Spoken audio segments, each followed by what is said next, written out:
మధుమేహంలో 3 ముఖ్యమైన ప్రయోగశాల పరీక్షలు ఏమిటి? 1. రక్తంలో గ్లూకోజ్ పరీక్ష, గాడ్పాడ్ పద్ధతి. గాడ్పాడ్, గ్లూకోజ్ ఆక్సిడేస్ పెరాక్సిడేస్ పద్ధతి అనేది రక్తంలో గ్లూకోజ్ను కొలవడానికి సర్వసాధారణంగా ఉపయోగించే ప్రయోగశాల పద్ధతులలో ఒకటి. మధుమేహాన్ని నిర్ధారించడానికి మరియు పర్యవేక్షించడానికి ఇది ఇంట్లో వాడే గ్లూకోమీటర్ కంటే మరింత ఖచ్చితమైనదిగా పరిగణించబడుతుంది. ఇది దేనిని కొలుస్తుంది?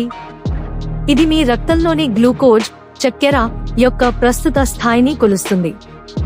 రక్తంలో గ్లూకోజ్ పరీక్షల రకాలు: ఫాస్టింగ్ బ్లడ్ గ్లూకోజ్ FBS 8-12 గంటల ఉపవాసం తర్వాత. రాండమ్ బ్లడ్ గ్లూకోజ్ RBS ఎప్పుడైనా చేయవచ్చు. Post prandial blood glucose PPBS భోజనం ప్రారంభించిన 2 గంటల తర్వాత. సాధారణ విలువలు. పరీక్ష. 1. ఉపవాస రక్త గ్లూకోజ్. సాధారణ వ్యక్తులలో 100 మిల్లీగ్రాములు శాతం కంటే తక్కువగా ఉంటుంది. ప్రీడయాబెటిస్ లో 100-1.25 mg శాతం మధ్య ఉంటుంది.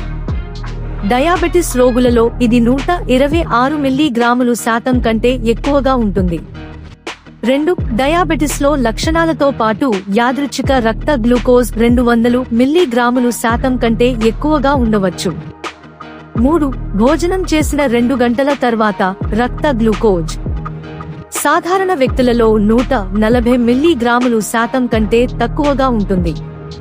ప్రీడయాబెటిస్ లో 140-1.99 mg శాతం మధ్య ఉంటుంది. డయాబెటిస్ రోగులలో ఇది 200 మిల్లీగ్రాములు శాతం కంటే ఎక్కువగా ఉంటుంది.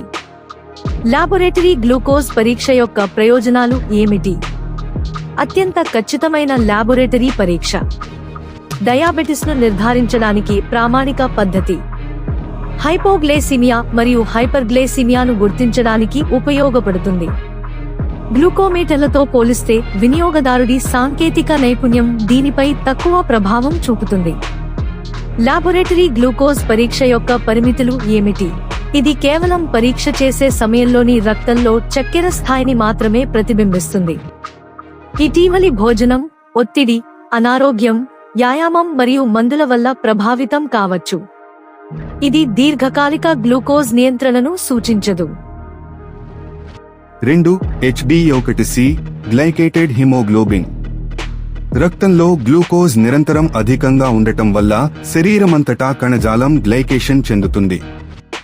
రక్తం ఘన రూపంలో ఉండదు మరియు సులభంగా నమూనా తీయవచ్చు కాబట్టి HbA1c పరీక్ష నిర్వహిస్తారు. HbA1c గ్లూకోజ్ అంటుకుని ఉన్న హిమోగ్లోబిన్ శాతాన్ని కొలుస్తుంది. ఎర్ర రక్త కణాలు సుమారు 120 రోజులు జీవిస్తాయి కాబట్టి HbA1c గత 2-3 నెలల సగటు రక్త గ్లూకోజ్ను ప్రతిబింబిస్తుంది. నిర్ధారణ విలువలు ఈ క్రింది విధంగా ఉన్నాయి. సాధారణ వ్యక్తులలో HbA1c 5.7% కంటే తక్కువగా ఉండాలి. ప్రీడయాబెటిస్ కేసులలో 5.7-6.4%. డయాబెటిస్ కేసులలో HbA1c 6.5% కంటే ఎక్కువగా ఉండాలి. చికిత్స లక్ష్యాలు. మధుమేహం ఉన్న చాలా మంది పెద్దలకు లక్ష్య HbA1c 7% ఉండాలి. వ్యక్తిగత లక్ష్యాలు భిన్నంగా ఉండవచ్చు. యువకులు 6.5% కంటే తక్కువ సురక్షితమైతే. వృద్ధులు లేదా బహుళ అనారోగ్యాలు ఉన్నవారు మొత్తం ఆరోగ్యాన్ని బట్టి 7-8%. ప్రయోజనాలు. ఉపవాసం అవసరం లేదు. దీర్ఘకాలిక గ్లూకోజ్ నియంత్రణను ప్రతిబింబిస్తుంది. రోజువారీ హెచ్చుతగ్గుల ప్రభావం తక్కువ. మధుమేహం వల్ల వచ్చే సమస్యల ప్రమాదాన్ని అంచనా వేస్తుంది. చికిత్స ప్రభావశీలతను పర్యవేక్షించడానికి అద్భుతమైనది. పరిమితులు. ఈ క్రింది సందర్భాలలో HbA1c ఖచ్చితమైనది కాకపోవచ్చు. రక్తహీనత, ఇటీవల రక్త మార్పిడి, దీర్ఘకాలిక మూత్రపిండ వ్యాధి, గర్భధారణకు ముందు మధుమేహం ఉన్నట్లు నిర్ధారణ అయితే తప్ప గర్భధారణ సమయంలో. కొన్ని హిమోగ్లోబిన్ రుగ్మతలు, ఉదా సికిల్ సెల్ వ్యాధి. ఎర్ర రక్త కణాల జీవితకాలాన్ని ప్రభావితం చేసే పరిస్థితులు. 3. సిపెప్టైడ్ పరీక్ష. సిపెప్టైడ్ అంటే ఏమిటి? క్లోమం ఇన్సులిన్ను ఉత్పత్తి చేసినప్పుడు అది ఇన్సులిన్ మరియు సిపెప్టైడ్లను సమాన పరిమాణంలో విడుదల చేస్తుంది. సిపెప్టైడ్ను కొలవడం ద్వారా మీ క్లోమం ఎంత ఇన్సులిన్ను తయారు చేస్తుందో తెలుసుకోవచ్చు. ఇది ఎందుకు ముఖ్యం? ఇది వైద్యులకు ఈ క్రింది విషయాలను నిర్ధారించడంలో సహాయపడుతుంది. మీ క్లోమం ఇంకా ఇన్సులిన్ను ఉత్పత్తి చేస్తుందో లేదో, మీకు టైప్ 1 డయాబెటిస్ ఉందో లేదా టైప్ 2 డయాబెటిస్ ఉందో, ఇన్సులిన్ ఇంజెక్షన్లు అవసరమా కాదా, రక్తంలో చక్కెర స్థాయి తగ్గడానికి అధిక ఇన్సులిన్ ఉత్పత్తి కారణమా కాదా. సాధారణ పరిధి సుమారుగా ప్రతి మిల్లీలీటర్కు 0.5-20 నానోగ్రాములు, ప్రయోగశాలను బట్టి కొద్దిగా మారవచ్చు. వివరణ: 1. తక్కువ సిపెప్టైడ్. టైప్ 1 మధుమేహం, ప్యాంక్రియాటిక్ వైఫల్యంతో ముదిరిన టైప్ 2 మధుమేహం, దీర్ఘకాలిక మధుమేహం, ప్యాంక్రియాటిక్ శస్త్రచికిత్స తర్వాత. 2. సాధారణ లేదా అధిక సిపెప్టైడ్. ప్రారంభ టైప్ 2 మధుమేహం, ఇన్సులిన్ నిరోధకత, ఊబకాయం, polycystic ovary syndrome PCOS, insulin ఉత్పత్తి చేసే కణితులు, ఇన్సులినోమా.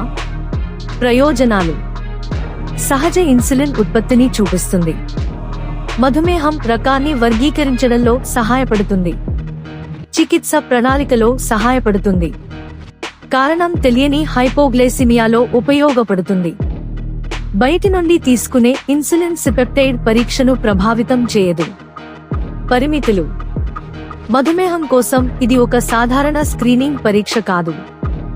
ఫలితాలను రక్తంలో గ్లూకోజ్ స్థాయిలు మరియు క్లినికల్ పరిశీలనలతో కలిపి అర్థం చేసుకోవాలి. మూత్రపిండాల వ్యాధి సిపెప్టైడ్ స్థాయిలను ప్రభావితం చేయవచ్చు. దీనికి ఆదరణ లేదు మరియు ఖరీదైనది. ముఖ్య సందేశం: ఈ 3 పరీక్షలు వేర్వేరు ప్రశ్నలకు సమాధానమిస్తాయి. 1. రక్తంలో గ్లూకోజ్ గాడ్పాడ్, ప్రస్తుతం నా రక్తంలో చక్కెర స్థాయి ఎంత ఉంది. 2. HbA1c, గత 2-3 నెలలుగా నా రక్తంలో చక్కెర ఎంత బాగా నియంత్రణలో ఉంది. 3. సిపెప్టైడ్, నా క్లోమం ఇంకా ఎంత ఇన్సులిన్ను ఉత్పత్తి చేస్తోంది. ఇవన్నీ కలిసి మధుమేహాన్ని నిర్ధారించడానికి, చికిత్సను పర్యవేక్షించడానికి మరియు అత్యంత సరైన చికిత్సను ఎంచుకోవడానికి ఒక సమగ్ర చిత్రాన్ని అందిస్తాయి. గోల్డ్ స్టార్ హాస్పిటల్ పిల్లలు, పెద్దలు మరియు వృద్ధులలో జ్వరం లేని అన్ని రకాల కేసుల కోసం 365 రోజులు 24 గంటలు ఆన్లైన్ కన్సల్టేషన్ ద్వారా ఆన్లైన్ వైద్య సంరక్షణను అందిస్తుంది. అపాయింట్మెంట్ల కోసం 9494666630 నంబర్కు కాల్ చేయండి. ధన్యవాదాలు.